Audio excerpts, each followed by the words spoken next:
Joyeux Hanouka, l'Echaim, l'Echaim. À la demande du Rabbi de faire un fabring, une réunion chassidique tous les jours de Hanouka, dans lesquels on va parler des paroles de la partie dévoilée de la Torah, de la partie cachée de la Torah, et de se renforcer dans l'étude de la Torah, dans l'accomplissement des mitzvot, de manière qu'on rajoute avec plus de lumière, de plus en plus tous les jours, et particulièrement, vu que Hanouka c'est Pirsum et Nissa, de diffuser les miracles, donc de diffuser des miracles qui nous sont arrivés, et particulièrement avec l'intention et de savoir que lorsqu'on diffuse des miracles, eh bien par cela, ça active encore plus la venue de Mashiach, comme on retrouve en ce qui concerne le roi Chizkia, que Dieu l'a sauvé du roi Sancheriv, et Dieu l'a guéri de sa maladie, et plus tard, lorsque Dieu a voulu le rendre roi Mashiach, les accusateurs ont dit, lui qui ne t'a pas remercié, eh bien tu vas le rendre Mashiach, d'où l'importance de remercier Dieu.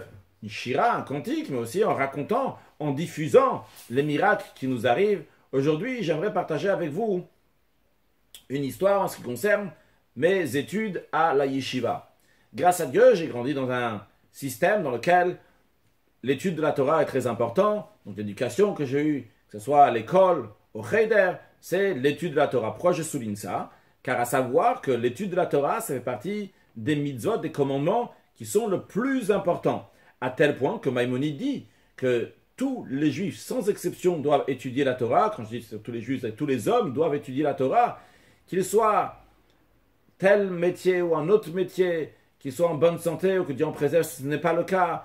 Quelle que soit la situation, tout le monde doit étudier la Torah jour et nuit. Et d'ailleurs, comme l'Admour Azakan explique dans le Tanya, que lorsqu'on étudie la Torah, on s'unit avec Dieu de manière extraordinaire, comme c'est impossible par un autre moyen. Donc l'étude de la Torah, c'est notre union avec Hachem. Et comme on dit dans la prière tous les soirs, sur la Torah, Kem Chayeinu, que la Torah est notre vie. Après, je suis arrivé au système de la yeshiva. La yeshiva, donc l'établissement rabbinique, l'école rabbinique. En général, le système chez Chabad, c'est qu'on reste à l'école rabbinique environ pendant 7 ans, environ de 13 à 20 ans, ça dépend exactement quand est-ce qu'on rentre. D'ailleurs, on ne va pas dire qu'il y a vraiment des règles sur chaque chose, comment ça se passe. On raconte, je ne sais pas si c'est vrai, qu'une fois quelqu'un a dit au rabbi qu'il a donné plein de règles dans le chinour, dans l'éducation, à regarder, et le rabbi lui a dit qu'il manque une règle de l'éducation, c'est qu'il n'y a pas de règle dans l'éducation. C'est chaque enfant, chaque jeune, chaque ado, en fonction de ce qu'il a besoin. Donc en général, en principe, ça dure 7 ans, en fonction si on rentre à 13 ans, à 14 ans. Donc, personnellement, je suis rentré un tout petit peu avant 13 ans, vu que ma bar mitzvah, je l'ai faite le 20e jour du mois de Tishri 5751, donc en 1990. Et donc, je suis rentré un peu avant la yeshiva, lorsque j'avais déjà fait mon anachat tefillin, déjà la pause de tefillin. La coutume Chabad, c'est de mettre les tefillin 60 jours, environ 2 mois avant le jour de bar mitzvah, pour se préparer à savoir mettre les tefillin. Et d'ailleurs, je conseille à tous ceux qui n'ont pas encore cette coutume de l'adopter. C'est une coutume qui est très très bonne et très importante. Que le bar mitzvah, le jour de sa bar mitzvah, ne va pas arriver et ne pas savoir comment mettre les tefillin parce qu'il ne s'est pas encore entraîné avant. C'est la base, c'est l'essentiel. Il a bien appris à lire la Torah, il a bien appris son discours. Les tefillin aussi, il faut les apprendre 2 mois avant. Comment faire la pause de tefillin. Donc j'avais déjà fait ma pause de tefillin et je suis rentré à la yeshiva. Donc dans le mois de Elul Tafshin Nun 5750, qui enchaîne après donc sur Rosh Hashanah 5751. Ce qui fait que lorsque, après donc j'étudie pendant 5 ans dans la yeshiva de Brunois, donc qui est une banlieue parisienne, mais comme le rabbi a dit une fois à quelqu'un que Brunois c'est la capitale de la France, c'est l'endroit où la yeshiva Tom Chetmim, la yeshiva Chabad, la yeshiva dont on diffuse la Torah, donc la capitale de la France, Brunois. Puis après, je fais 1 an d'études à Kiryat Gat en 5756, donc en 1996. Après cela, et là j'en arrivais, je suis parti étudier à la yeshiva de Morristown à New Jersey. Là-bas, j'ai fait mes études pendant 1 an. Et donc, j'avais fait 7 ans de yeshiva. Et j'avais potentiellement donc la possibilité d'aller en shlichut, d'aller en mission du rabbi. Car après 7 ans de yeshiva, le système chez Chabad, c'est après, on va dans une shlichut, en mission, dans une autre yeshiva, pour aider des jeunes, tout d'abord en étant un exemple, parce que la meilleure manière, comment influencer, que ce soit pour des parents ou d'autres, c'est en étant un exemple de comportement, comment on se comporte, comment on parle, comment on étudie, etc. Et pas seulement comment on étudie, mais surtout comment on se comporte dans la vie de tous les jours, comment vivre.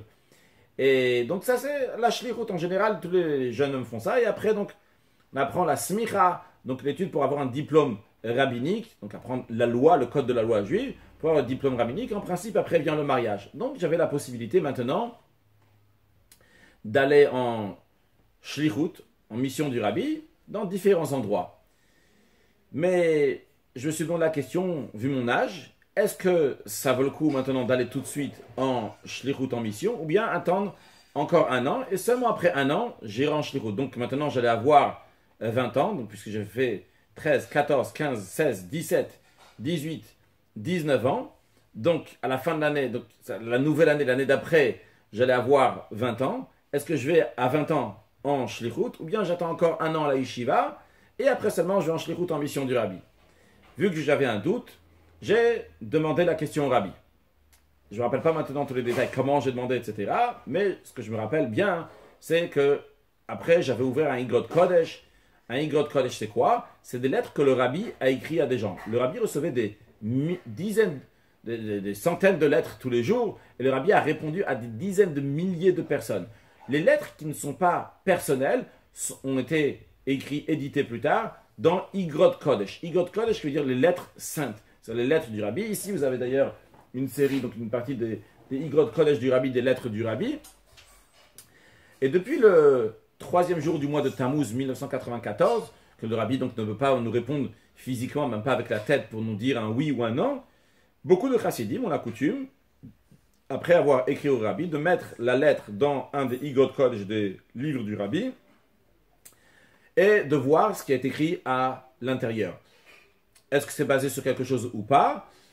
Le rabbi a dit que lorsqu'on ne peut pas envoyer une lettre sur la tombe de son beau-père le jour même, ce qu'on fait en général, on met la lettre dans un des livres du rabbi, donc en parlant de son beau-père, et après on l'envoie sur la tombe de son beau-père. Est-ce que c'est lié à ça ou pas? Je ne sais pas. Mais en tous les cas, aujourd'hui, beaucoup de chassidim, beaucoup de disciples du rabbi ont coutume de, lorsqu'ils ont une question, d'écrire une lettre et de la mettre dans les Igrot Kodesh. Évidemment, je tiens à souligner que le rabbi peut répondre de toutes sortes de manières, que ce soit par les Igrot Kodesh, que ce soit lorsqu'on va sur la tombe du rabbi, que ce soit par un rêve, que ce soit tout simplement par une pensée, que ce soit tout simplement en te mettant une nouvelle idée dans la tête que tu n'avais pas avant. Le rabbi n'est pas limité du tout à une manière de répondre, mais à toutes sortes de manières.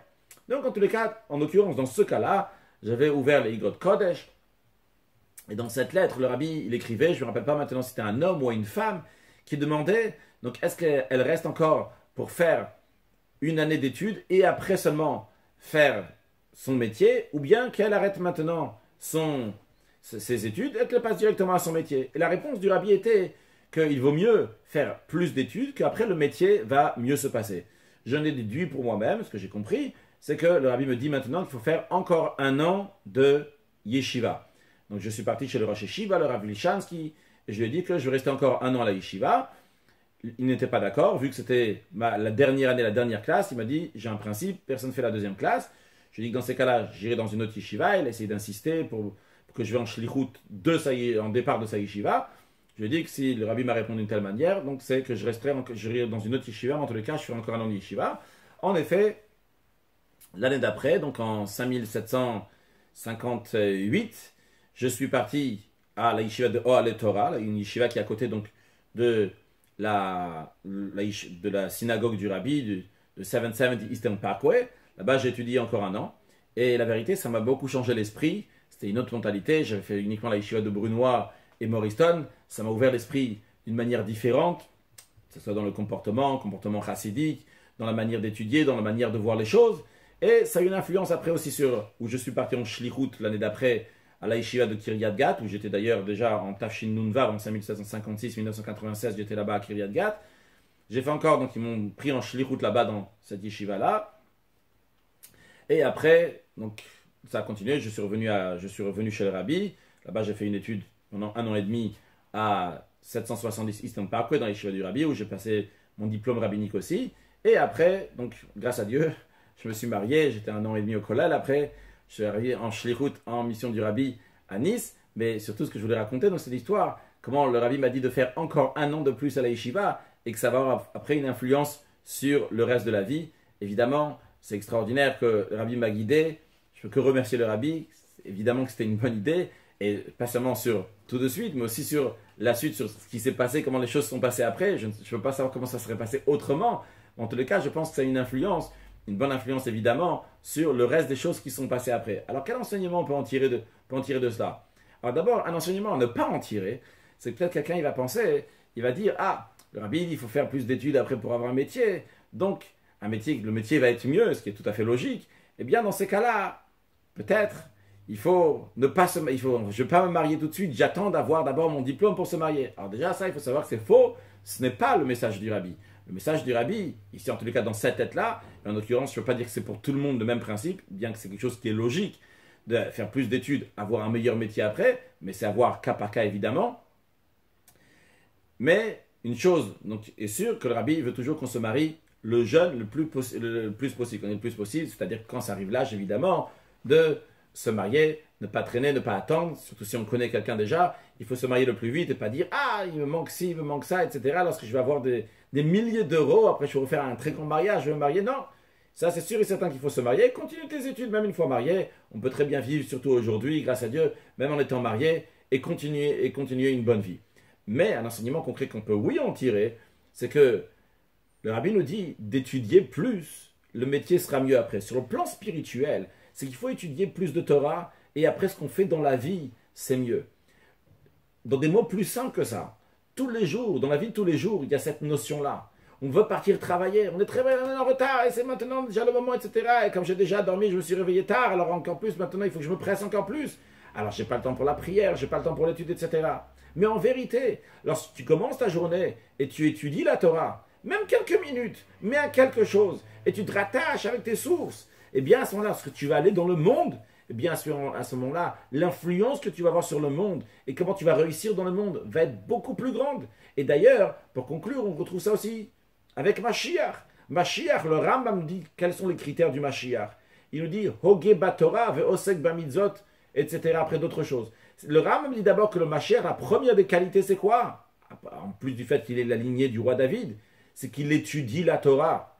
Il est Hoge Batorah, il étudie la Torah, il est assidu dans la Torah. Et vu qu'il est assidu dans la Torah, c'est la raison pour laquelle il peut influencer dans les mitzvot, dans les commandements qui sont à avoir affaire avec le monde. Puis ça a une influence aussi pour faire les guerres qu'il va faire, etc. pour avoir affaire dans le monde. Alors, nous on est avec les bougies de Hanouka. Les bougies de Hanouka nous rappellent que Ner, Mitzvah et Torah Or, que les bougies c'est la mitzvah, la Torah c'est la lumière. Et lorsqu'on a les bougies, on a la lumière, eh bien cette lumière-là, elle va avec nous dans le monde. La Torah, elle est or, elle nous éclaire, elle nous dirige partout où on va et nous amène que de la joie, du bonheur, une excellente santé et tout ce que vous avez besoin matériellement et spirituellement et l'essentiel de tout. Mashiach, now, un joyeux Chanukah l'chaim.